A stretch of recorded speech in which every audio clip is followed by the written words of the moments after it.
Donc je vais laisser la parole à Valérie Bizouerne et Catherine Touré.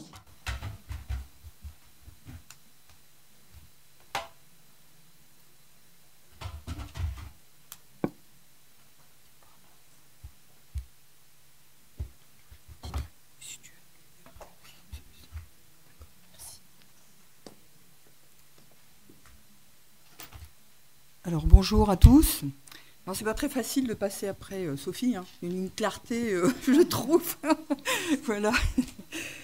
Alors là, donc Catherine et moi, on se situe un peu différemment. On va essayer de vous expliquer brièvement et de façon à peu près claire aussi l'intérêt en fait de ce réseau équin. Alors bon, ça a l'air d'être une boîte à chiffres, une boîte à données, et ça peut parfois paraître un peu abstrait pour certains. Et donc là, aujourd'hui, on va essayer de vous présenter un peu de façon concrète qu'est-ce qu'on a fabriqué finalement avec cette base de données qu'on a collectée maintenant depuis pratiquement une dizaine d'années. Voilà. Alors, toc. Alors le réseau équin, donc, pourquoi faire? Alors évidemment, il est destiné finalement à différents acteurs, à la fois, je dirais à la base, à des élèves en formation, ça peut être ça. Ça peut être évidemment auprès d'un porteur de projet, puisque quand il va élaborer son projet, il va avoir nécessairement besoin de références techniques, de références économiques, pour savoir comment construire son projet. Il va également être utile, ce réseau équin, au conseiller également, qui va accompagner le porteur de projet, évidemment, mais qui va aussi accompagner l'entreprise elle-même au cours de son activité, pour lui permettre éventuellement d'évoluer, de progresser, de comprendre un peu ce qui fonctionne et ce qui ne fonctionne pas. Et puis également, évidemment, en premier chef, à ces professionnels de la filière qui sont souvent isolés aussi dans leur activité, tout seuls, en train d'essayer de gérer leur bateau et de ne pas savoir très bien parfois comment ils vont évoluer aussi et comment ils vont faire pour piloter au mieux. Et puis, ce réseau équin, il présente évidemment un intérêt aussi pour les collectivités, pour le cas échéant, pouvoir soutenir un certain nombre d'entreprises ou une filière pour son développement. Alors moi, j'essaye d'illustrer en fait le travail qu'on peut faire dans le cadre du réseau équin avec mes collègues, les différents ingénieurs qui s'occupent de ce réseau. Je l'imagine un petit peu comme une caisse à outils. Une caisse à outils dans laquelle on va plonger et où on va trouver un certain nombre d'éléments qui vont nous aider à la fois à accompagner les professionnels tout au long de leur activité, je dirais, de la création d'entreprise jusqu'à son fonctionnement et tout au long de son fonctionnement.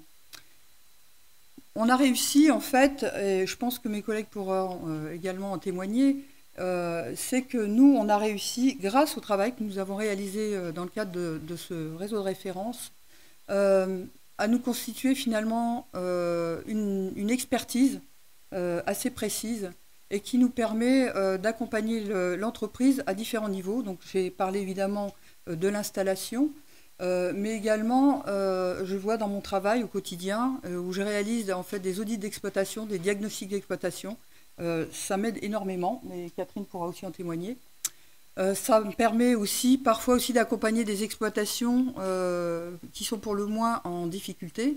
Et on voit aujourd'hui une espèce d'effet ciseau. On constate même au niveau du réseau de référence des entreprises qui ne vont pas toujours très bien. Et grâce à ces éléments, on peut aussi mieux accompagner. Voilà. Et ça nous permet également de construire un certain nombre de formations dont Catherine nous parlera tout à l'heure, parce qu'à la fois, ça nous permet un accompagnement individuel, mais également un accompagnement en collectif. Je voulais insister, parce que parfois, c'est un petit peu le retour que l'on a, c'est que le réseau équin, ça n'est pas qu'une boîte de données et qu'une base de données. Et j'insiste encore une fois sur cet élément caisse à outils, dans lequel chacun va pouvoir finalement s'approprier des outils qu'on aura construits dans le cadre du réseau avec mes collègues. Alors chaque année, évidemment, hein, on a un certain nombre d'outils qui apparaissent, donc des synthèses, des publications annuelles, des études thématiques. des outils de conseil que je vous présenterai tout à l'heure, des travaux de groupe, des formations et ces journées de restitution comme celle d'aujourd'hui. Nous allons vous présenter en fait deux exemples très concrets pour répondre finalement à des questions que peut se poser effectivement l'exploitant. C'est-à-dire à quoi je sais et comment je sais que mon exploitation tourne bien. Quels sont mes indicateurs? Quels sont les outils dont je dispose pour mesurer la rentabilité de mon exploitation? Et finalement, quelles sont mes marges de progrès et comment je vais m'y prendre? Alors individuellement, on a beaucoup travaillé en fait sur le coût de production et collectivement sur une formation que vous présentera Catherine tout à l'heure. Mon heure d'équitation est-elle vendue à son juste prix? Alors pour reprendre un petit peu la philosophie, si je peux dire, du coût de production sur lequel on travaille déjà depuis pas mal de temps, n'est-ce pas? On essaie de répondre finalement à des questions simples. Est-ce que mon prix de vente couvre le coût de production de mon heure d'équitation ou de ma pension vendue? Combien d'heures d'équitation ou de pension faudra-t-il que je vende pour parvenir finalement à mon point d'équilibre? Est-ce que l'équilibre charge-produit qui est généré par mon système d'exploitation permet de dégager un revenu? Voilà. On a travaillé plus précisément depuis quelques mois un outil, je dirais, de vulgarisation concernant le coût de production parce que finalement, c'est vrai qu'on se rend compte que c'est quand même un outil qui n'est pas simple à appréhender et c'est une démarche qui n'est pas simple aussi pour l'exploitant. Et enfin, à la demande de nos partenaires aussi, on a travaillé finalement sur une petite application simplifiée de l'outil de coût de production. On a nommé Déclic Coût de Prod, qui sera faite bientôt en ligne d'ailleurs, hein, d'ici à peu près le mois de mai. Enfin, on espère, on a encore 2 ou 3 petites choses à caler, mais ça devrait être assez rapide maintenant. Donc ce coût de production donc, concerne évidemment les centres équestres. Donc, évidemment, il sert à répondre à toutes les questions dont je viens de parler. Donc, on va s'y prendre finalement de plusieurs manières. Il y a une première étape qui est une sorte d'évaluation rapide finalement de la rentabilité de l'entreprise. Donc, finalement, le gestionnaire, le gérant de ce centre équestre, en se rendant sur le site et sur cette petite application, pourra très rapidement finalement évaluer en quelques clics et avec quelques données, finalement, si son entreprise est rentable ou est-ce qu'il va falloir aller un petit peu plus loin dans l'analyse et se faire accompagner pour dégager finalement des marges de progrès. Donc, ces coûts de production et cet outil a été développé à partir de l'analyse d'une centaine de coûts de production que l'ensemble de l'équipe des ingénieurs a réalisé. Donc, je vous présente simplement quelques petits écrans très rapides finalement de cette application, comment elle se présente.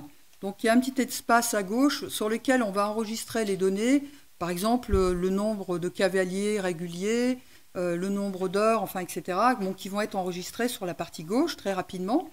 Et une fois qu'on aura terminé la saisie de ces petites données, va apparaître très rapidement un espace où la personne, le centre équestre, va pouvoir se positionner. Donc, alors, il y a des réglettes rouges, ou alors là, c'est la catastrophe nucléaire, ou alors la réglette verte, où tout va bien, ou parfois aussi, on se trouve un petit peu entre deux eaux, et évidemment avec une marge de progrès.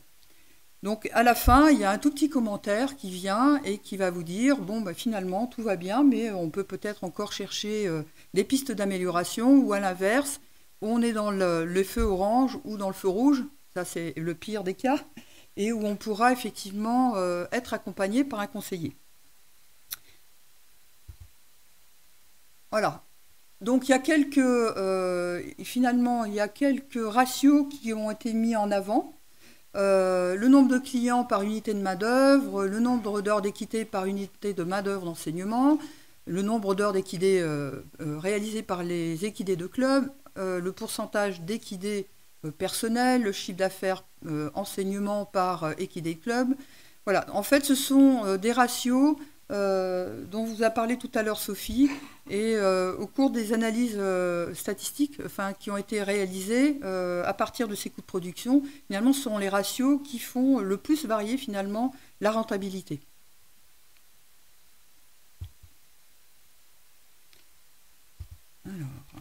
Donc là, simplement, on présente les différents résultats, un peu plus complexes, je dirais, et qui va me permettre finalement, très rapidement, en fait, à ce centre équestre de se situer. Ce que je voulais dire par rapport à cet outil des kits de prod, c'est que ça donne finalement une première évaluation, une première idée du fonctionnement de son centre équestre, mais évidemment, ça ne remplacera en aucune manière finalement l'accompagnement par un des experts du réseau notamment, qui pourront vous accompagner plus précisément et qui pourront aller plus loin et réaliser finalement un coût de production complet. Alors évidemment, soit à titre individuel ou dans le cadre collectif. Donc je vais laisser la parole maintenant à Catherine qui va vous présenter finalement le travail qui a été fait sur la formation et sur l'accompagnement collectif. Donc un exemple dans la boîte à outils dont vous a parlé Valérie, un autre outil que nous utilisons beaucoup, c'est l'outil de formation pour diffuser, justement en termes d'outils pour les professionnels de la filière, les travaux de notre réseau de référence. Pour remonter un petit peu à l'historique de cette formation, on essaye aussi de diffuser à l'aide de journées, notamment quand il y a une journée nationale telle que celle-ci, on essaye dans nos régions, puisque les exploitants n'ont pas forcément la possibilité de se déplacer ou d'assister aux retransmissions, on essaye d'organiser localement des journées où on restitue l'ensemble de nos travaux. Donc avec ma collègue Marilyn Jacon, qui travaille avec moi au réseau sur la région Auvergne-Rhône-Alpes, on avait fin 2017 organisé ce type de petite journée. On voulait sensibiliser aux coûts de production, expliquer la méthode coût de production aux exploitants avant l'outil vidéo, comment faire, c'est pas toujours facile. Et puis quelqu'un un jour nous a dit, mais vos bâtons, là, vos coups de prod, ça me fait penser à des Legos. Donc ni une ni deux, Valérie nous a aidés. On a essayé au cours de cette journée à laquelle participaient des centres équestres d'expliquer ce que c'était un coût de production. Donc la Maillot a pris, les exploitants étaient intéressés, ça faisait appel à vraiment des difficultés qu'ils rencontraient sur leurs entreprises. Ils ont souhaité aller plus loin et on a mis en place cette formation au cours de laquelle est intervenue Valérie. Donc 4 jours passés ensemble pour justement comprendre le fonctionnement de son entreprise. 4 jours plus des prestations attachables, c'est-à-dire que chacun des exploitants a également été vu individuellement à l'issue de la formation sur une demi-journée au cours de laquelle on vérifiait que les acquis de la formation étaient vraiment là. S'ils n'étaient pas là, on y revenait. Et c'était aussi l'occasion pour chacun d'entre eux d'établir un plan d'action. Donc, le pourquoi de cette formation, vous l'avez un petit peu là.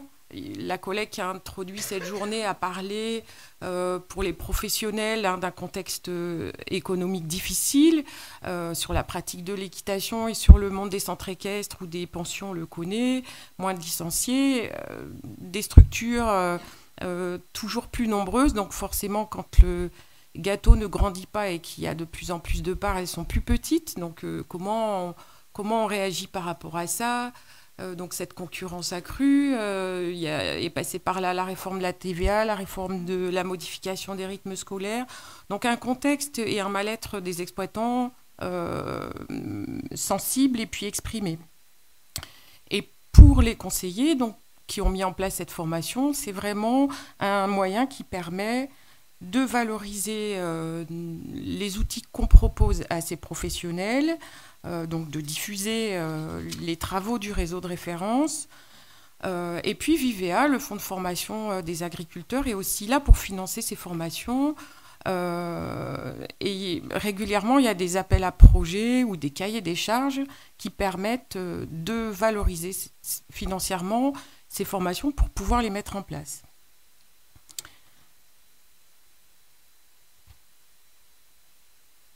Donc je ne reviendrai pas là sur le pourquoi. Au niveau de la conception de la formation, donc c'est un travail qu'on a fait ensemble avec Valérie, d'une part pour avoir cette entrée coût de production, puisque c'était ce qui intéressait les centres équestres, et d'autre part, leur donner, alors, quand Valérie parle de boîte à outils, il y a une boîte à outils pour les conseillers, mais il y a aussi des boîtes à outils pour les exploitants, et notre rôle, quand on les accompagne, c'est de leur donner ces outils-là et de faire en sorte que la boîte à outils, elle soit la plus complète. Et pour être la plus complète, ça rejoint l'intervention de Sophie et cette idée d'approche globale. C'est pas le tout de calculer son coût de production, c'est derrière comment on l'utilise et qu'est-ce qu'on en fait. Donc leur donner les moyens d'être en permanence en capacité d'interroger leur modèle, le modèle économique de leur entreprise, pouvoir avoir une réflexion sur leur stratégie et pouvoir s'adapter parce qu'autour d'eux, on se rend compte que le monde change.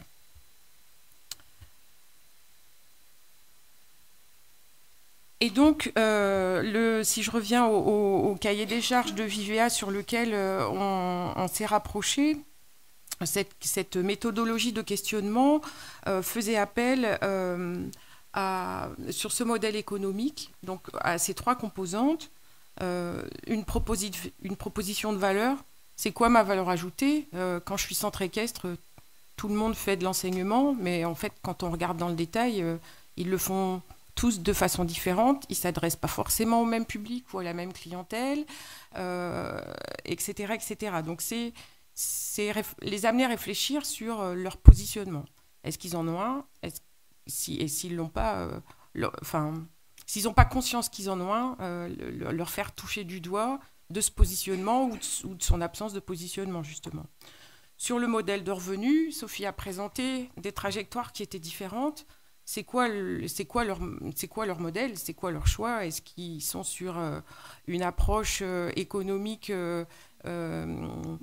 beaucoup pas cher où je vais chercher du haut de gamme, j'ai peu de clients, mais du coup j'augmente mon prix et je mets la prestation en face.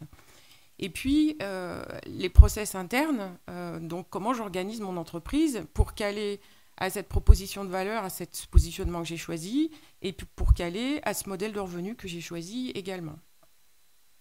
Et donc, les 4 jours se sont un petit peu déroulés de la façon suivante. La première journée, c'est beaucoup d'échanges de la part des exploitants qui sont là. Comment ça va chez moi ? Comment je me présente ? Comment ça se passe ? Avec une richesse liée au fait que la dimension collective permet ces échanges qui permet d'aller un petit peu plus loin. Et puis, un petit peu des éléments, des retours de notre part sur la compréhension de son fonctionnement et de son environnement professionnel. Donc, ces éléments qu'on a de la part de la filière, de la part du réseau, le travail qu'on a fait sur les coûts de production, le fait qu'on soit en capacité de présenter des coûts de production de structures qui leur ressemblent. Et vous, comment vous vous situez par rapport à ça ? Ça amène plein de questions. Au cours de la journée suivante, on a tous relevé les manches et ils ont mis les mains dans le cambouis et ils ont calculé leur coût de production avec les éléments de leur entreprise. Et au cours de la 3e journée, forcément, on avait touché du doigt en préambule, là, quand ils se sont présentés, des besoins et du questionnement sur leur stratégie commerciale et notamment sur la communication qu'ils avaient mis en place dans leur entreprise. Donc il y avait du questionnement par rapport à ça. Donc la 3e journée a été consacrée exclusivement à ces aspects communication en leur faisant toucher du doigt. On a utilisé leurs visuels, donc des pages Facebook, des sites internet, et en leur faisant toucher du doigt le décalage des fois qu'il pouvait y avoir entre la com qui était faite et puis le positionnement qu'ils avaient choisi ou le modèle de revenu qu'ils avaient choisi et avec toutes les hiatus qui pouvaient se présenter. Et puis la dernière journée, retour sur les coûts de production, analyse et élaboration d'un plan d'action. Donc ils sont tous partis, je ne sais pas si c'est très visible, vous avez sur la colonne de gauche de ce tableau, en fait, toutes les composantes de leur modèle économique, en fait, de leur exploitation. Donc mon offre et ma proposition de valeur, ma clientèle à qui je m'adresse, enfin, qui sont mes clients? Est-ce que c'est ceux à qui je voulais m'adresser, de fait, ou est-ce que je veux aller toper une autre clientèle qui n'est pas là? Mes canaux de distribution, comment je commercialise, ma relation client, c'est-à-dire comment je m'adresse à l'extérieur, mais aussi en interne, comment je m'adresse à mes clients. Quelles sont mes activités clés? Ils sont tous multi-offres, multi-prestations, mais leur faire toucher du doigt ou qu'ils prennent conscience dans leur entreprise quelle est l'activité qui, de toute façon, doit rester parce qu'elle est indispensable à la vie de l'entreprise, à la survie de l'entreprise, les ressources clés, les coûts de production, les flux de revenus et les partenaires. Donc, ils ont tous été en capacité de décrire leur entreprise par ce biais-là, d'évoquer des préoccupations, des actions à mener, avec des indicateurs pour qu'on soit dans un plan d'action efficace qui sont à quoi, si je vais toucher quelque chose, à quoi je verrai que j'ai réussi et quel délai, quel temps je me donne pour mettre en place ces changements. Et on a été assez scotchés des retours des exploitants. Donc, j'avais sollicité Laetitia Diffort, qui hélas s'excuse, elle n'a pas pu venir aujourd'hui. Mais donc, on souhaitait faire part de son témoignage. Je ne sais pas si j'ai le temps de présenter les autres, mais je vous en ai mis d'autres là dans le diaporama qui sont dans vos pochettes. Mais les exploitants nous ont tous renvoyé des messages très très forts.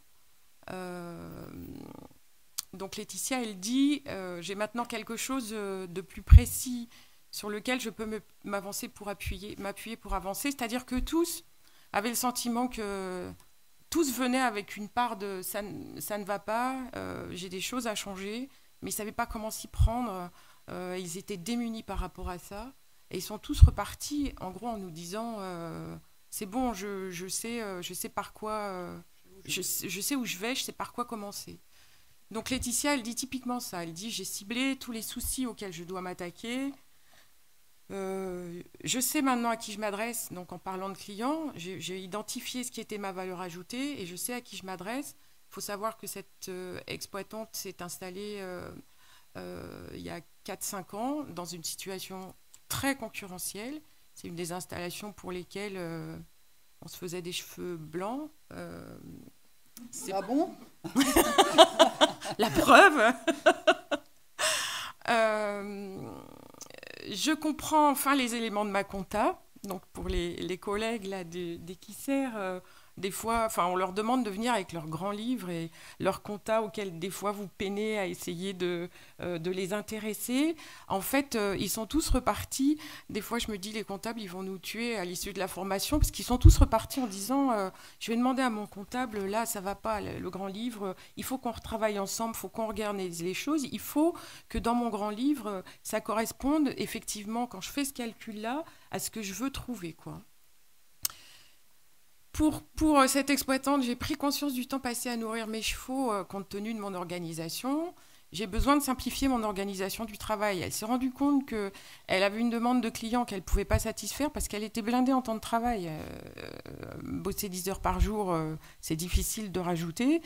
Mais elle était quand même, elle valoriserait mieux, elle a pris conscience qu'elle valoriserait mieux son temps soit en déléguant, soit donc en s'organisant différemment. Elle a fait le choix d'investir dans un bâtiment, ce qu'elle n'avait pas fait jusqu'à présent, pour rapprocher du siège d'exploitation des chevaux qui étaient éparpillés partout, parce qu'elle gagnait du temps à aller chercher d'autres clients, à donner des cours, plutôt qu'à aller nourrir ses chevaux. Et le coût de production, cette chose barbare qui était peu parlante pour tous avant cette formation, c'est l'indicateur qui lui a paru le plus pertinent. Donc, je vous ai cité d'autres témoignages qui vont un petit peu dans ce sens-là. Donc, c'est facile de cibler. C'est plus facile pour moi de cibler ce qui va pas. Je me pose les mêmes questions qu'avant, mais elles sont organisées. Et je sais maintenant comment je dois faire pour répondre à cette formation. Cécile a parlé de boîte à outils, donc vous nous avez donné des outils, on en avait, mais on ne savait pas trop comment les utiliser. Et cet exploitant aussi qui dit, moi à l'issue de la formation, et c'est son conjoint qui le dit, qui n'était pas à la formation, l'exploitant rapportait tous les soirs à son compagnon la formation, et il me dit... j'accepte mes tarifs maintenant, j'ai compris pourquoi, et j'ai plus honte... je ne culpabilise plus sur mes prix, j'ai plus peur d'annoncer ce tarif-là. Je me vends moi, je ne vends pas les autres, je vends moi mon service, j'ai compris pourquoi. Donc tout ça pour vous dire que... Donc il y a le côté positif de l'aspect collectif sur la démultiplication de ces outils-là parce qu'ils peuvent échanger entre eux. Et puis c'est pour dire aussi que ces outils-là, notamment en direction des établissements équestres, donc centres équestres, centres de tourisme équestre, pensions, les conseillers des chambres d'agriculture et le réseau peut souffrir d'un manque de visibilité parce que tout simplement les conseillers des chambres sont les interlocuteurs de cette filière depuis peu longtemps. Mais quand on regarde sur les autres filières agricoles plus classiques, tout le monde connaît la filière lait et le travail énorme qui a été fait sur les coûts de production en lait. On en écoute parler régulièrement, y compris dans les médias. Quand on parle de crise laitière, on parle de coûts de production du lait. Les collègues des filières viande ont fait le même travail et ont apporté beaucoup aux exploitants sur cette entrée coût de production qui permet d'avoir une réflexion sur un modèle économique. Et donc, j'attire l'attention des autres intervenants de cette filière, notamment les interlocuteurs des établissements équestres, parce que vous avez, dans toutes les régions, vous avez des interlocuteurs du réseau, des conseillers du réseau référence dans les chambres d'agriculture qui sont en capacité de déployer ces outils, de les utiliser en direction... des professionnels de la filière. Et je pense que, compte tenu du contexte économique de la filière, c'est vraiment dans l'intérêt de tous, quoi. Moi, je voudrais rajouter juste une petite chose par rapport à cet outil coût de production, parce que le nom lui-même, c'est quand même pas très, très sexy. Et finalement, c'est se dire, c'est les effets induits, finalement, par ce calcul coût de production. En fait, on va toucher à toutes les composantes de l'exploitation. L'environnement, le positionnement marketing, le travail, les charges opérationnelles, l'alimentation, le mode d'organisation, etc. Et ça va faire réfléchir vraiment de façon très approfondie l'exploitant qui va finalement se saisir un petit peu de son système d'exploitation et de la façon dont il fonctionne. Moi, je veux juste encore l'illustrer en fait par un exemple. J'ai géré une formation de ce type-là aussi sur la Franche-Comté, avec un petit groupe de 5 centres équestres, et qui aujourd'hui ont même réussi en fait à embaucher ensemble un moniteur, mais un moniteur commercial, on va dire, qui était chargé de développer la clientèle groupe. Et en fait, c'est au cours de cette formation coût de production qui s'est mis à jour que finalement, comment on pouvait amortir finalement la baisse de clientèle individuelle en allant chercher la clientèle du collectif, donc du groupe, du scolaire, etc.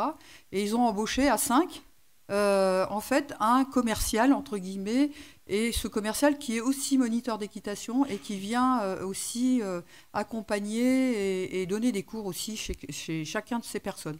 Voilà, ça c'est un tout petit exemple, mais un exemple concret de ces outils qu'on a élaborés ensemble. Voilà.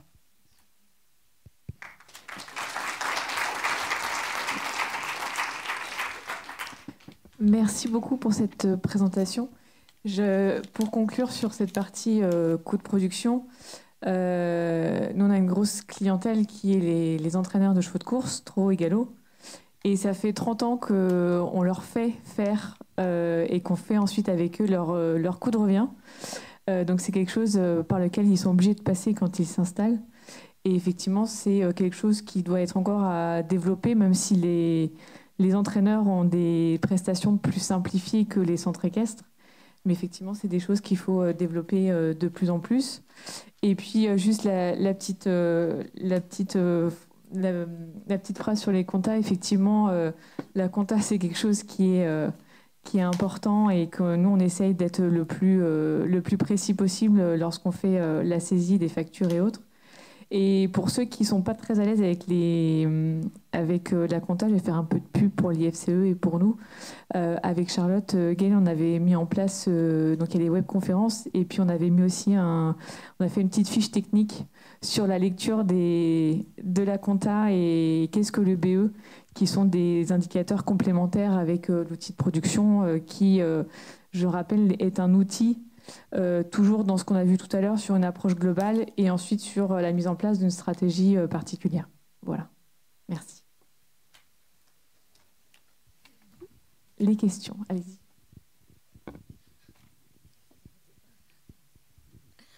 Bonjour, Marion Renaud, directrice communication marketing de l'IFCE. Vous avez ouvert à la fin sur une question que j'allais vous poser, l'aspect marketing évidemment et marché en fait, parce que je voulais savoir dans quelle mesure les difficultés de ces exploitations n'étaient pas liées aussi potentiellement à une difficulté liée à la demande des clients et donc au marché dans lequel ils se sont installés, soit parce que c'est intervenu au fur et à mesure, les gens sont partis, ou alors dès le départ, ils n'ont pas forcément toujours bien réfléchi au marché dans lequel, géographique notamment dans lequel ils s'installaient. Oui, alors, c'est une bonne question et c'est aussi un domaine sur lequel on est en train de travailler en ce moment. Évidemment, hein, on a vu que globalement, il y avait une augmentation du nombre de centres équestres d'à peu près 20%. Hein, dans ma région, c'est le cas. Parallèlement à ça, avec une baisse aussi du nombre de licenciés. Donc, évidemment, on se dit qu'il y a un effet ciseau qui est quand même évident. Et quand on accompagne finalement des porteurs de projets, on se rend compte que beaucoup d'entre eux, finalement, penchent cheval, pensent cavalier, on va dire, mais ne pensent pas tellement client. Et donc, c'est un des sujets importants sur lequel on est en train de travailler. Là, d'ailleurs, hier, on avait une journée de formation avec quelqu'un qui est spécialiste du marketing, qui va nous aider finalement à formaliser aussi des outils d'accompagnement pour ces porteurs de projets, mais pas que, aussi pour les exploitants qui sont en activité et qui aujourd'hui se trouvent en difficulté. Parce qu'effectivement, ils sont mal identifiés, ils sont mal positionnés.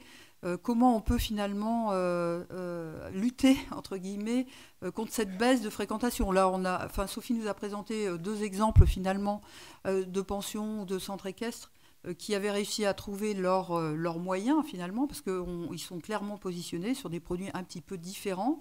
Voilà. Mais c'est vrai que c'est quelque chose sur lequel on réfléchit beaucoup et sur lequel on est en train de travailler activement.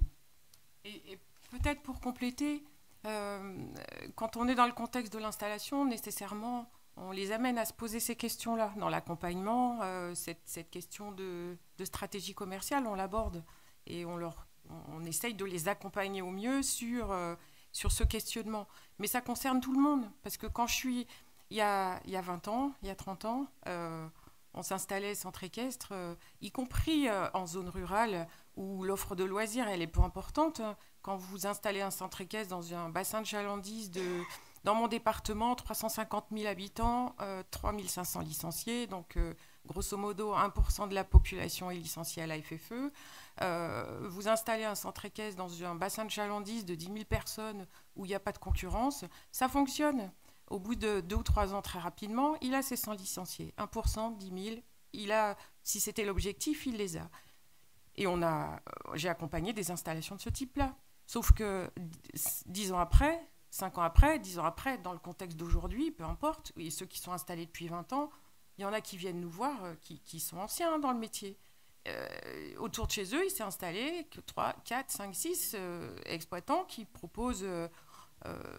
et il y a 20 ans, 30 ans, quand on s'installait centre équestre, pas de problème, ça venait, quoi.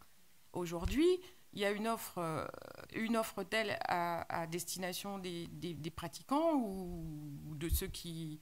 de la clientèle potentielle qui fait que, à partir du moment où les gens ils ont le choix, ce positionnement, il est indispensable, quoi. Et il est indispensable, mais ceux qui ont un petit peu de métier... on ne les a pas formés à ça, on ne leur a pas dit, parce que pendant 15 ans ou 5 ans ou 10 ans, ça a fonctionné sans. Donc pourquoi se pencher sur la question, quoi? Et aujourd'hui, cette prise de conscience, elle est vraiment nécessaire parce que le contexte et l'évolution de l'environnement, il fait que c'est comme ça. Merci pour ces formations là, que vous avez organisées. Donc, je crois dans 2 régions. Oui. Est-ce que ces formations ont été industrialisées? Elles sont ouvertes partout? Comment? Industrialisées non. D'ailleurs, on ne fait pas beaucoup d'industrie dans ce genre de formation parce que généralement, on n'arrive pas à avoir plus de 6-7 personnes. C'est pas qu'on ne pourrait pas en avoir plus, mais pour la gérer, il ne faut pas être nombreux parce qu'en fait, c'est de la co-animation. On fait vraiment de la formation sur mesure presque là. Mais c'est effectivement des formations qui peuvent être dupliquées. On est à votre disposition. On a des demandes d'ailleurs sur d'autres régions et auxquelles on va tenter de répondre là. Mais effectivement, c'est des formations qui, à mon sens, peuvent vraiment être très très intéressantes pour les professionnels. Si je ne m'abuse, dans les pochettes et sur la synthèse, dans vos pochettes, il doit y avoir les coordonnées des conseillers du réseau équin dans toutes vos régions. Donc vous avez des interlocuteurs auprès desquels vous pouvez vous adresser si vous souhaitez mettre en place ce type de formation chez vous. Je pense qu'il y a deux choses importantes, c'est juste des constatations, si vous voulez, parce que chez nous, comme l'ami Ivar l'a dit, dans les cours, ça fait 30 ans qu'on le fait. Et je pense d'abord, il y a le dynamisme du chef d'entreprise qui a beaucoup d'importance vis-à-vis de sa clientèle. Je crois qu'il faut en parler aussi. Et deuxièmement, votre outil est très, très intéressant. Et je pense qu'il faut aussi s'en servir pour expliquer aux clients pourquoi vous prenez ce prix-là. Et je crois que ça, c'est important pour lui dire, voilà, je prends parce que voilà, ça coûte ça, parce que vous montrez que vous savez où vous en êtes. Et donc, je pense que ça rassure les gens. Et au moins, ils se disent, bon, voilà. Mais avec le dynamisme, évidemment, qui va avec, qui permet c'est un ensemble de choses, si vous voulez. Tout à fait. Mais ils pourront l'expliquer clairement quand ils seront clairs aussi avec eux. C'est-à-dire, voilà, il faut que l'exploitant lui-même soit clair sur ses objectifs et sur ce qu'il vend. Et ce qui n'est pas toujours le cas. Bien sûr.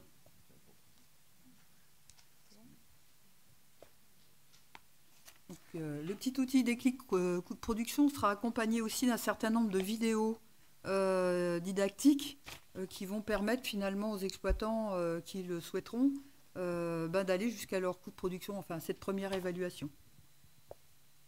J'ai oublié d'en parler.